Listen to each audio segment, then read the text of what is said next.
불륜은 무조건 이혼으로 이어지겠지? 라고 생각하기 쉽지만 현실은 그렇지 않습니다. 놀랍게도 많은 경우 불륜이 이혼으로 이어지지 않아요. 오늘은 사람들이 불륜을 저질렀음에도 이혼을 하지 않는 4가지 이유를 구체적으로 풀어보려고 합니다. 불륜에도 일시적인 불륜과 진지한 불륜이라는 2가지 유형이 있다는 걸 아시나요? 일시적인 불륜은 단순한 육체적 관계와 쾌락을 위해 이루어진 만남이라고 보시면 됩니다. 이 경우엔 감정적 교류가 적어 쉽게 끝나죠. 진지한 불륜은 서로 감정을 교류하며 진짜 사랑하듯 깊은 관계를 맺는 경우입니다. 불륜을 하면서 이건 찐사랑이야 라고 생각하는 거죠. 놀랍게도 진지한 불륜이라 해도 이혼으로 이어지는 비율은 높지 않아요. 왜일까요? 이혼은 단순히 감정적인 문제가 아니라 삼전반을 바꾸는 결단이기 때문이죠. 이제 그 이유들을 하나씩 살펴보겠습니다. 첫 번째 이유는 바로 자녀 때문입니다. 특히 어린 자녀가 있는 경우 부모로서의 책임감이 이혼 결정을 막는 큰 요인이 돼요. 부모는 자녀를 위해 안정된 환경을 유지하려는 마음이 큽니다. 아이가 받을 상처를 생각하면 죄책감이 들기도 하고요. 하지만 모든 경우가 그런 건 아니에요. 간혹 이혼을 강하게 요구하며 집을 나가거나 생활비를 끊는 경우도 있습니다. 이런 상황은 상대방에게 큰 고통을 안기도 하지만 현실에서는 비교적 드문 케이스입니다. 두 번째 이유는 경제적인 문제입니다. 이혼은 단순히 서로 찢어지는 걸로 끝나지 않아요. 생각보다 경제적으로 다양한 문제를 동반합니다. 지금 살고 있는 집에서 나와서 새로운 집을 구해야 하고 재산 분할에 관한 문제도 있고 지금까지 살던 수준의 생활을 유지하지 못할 확률도 있어서 여러 가지 현실적인 문제들이 기다리고 있어요.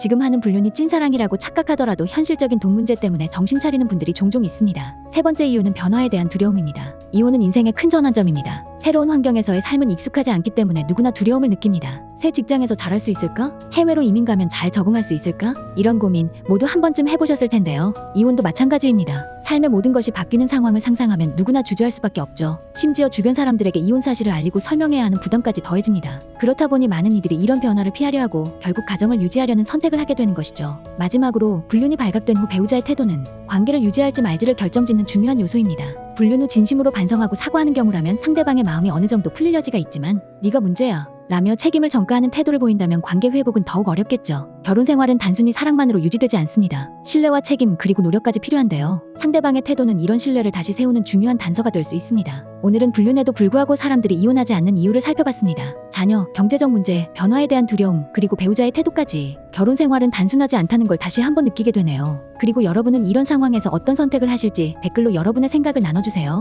다음에도 더 흥미로운 주제로 찾아오겠습니다.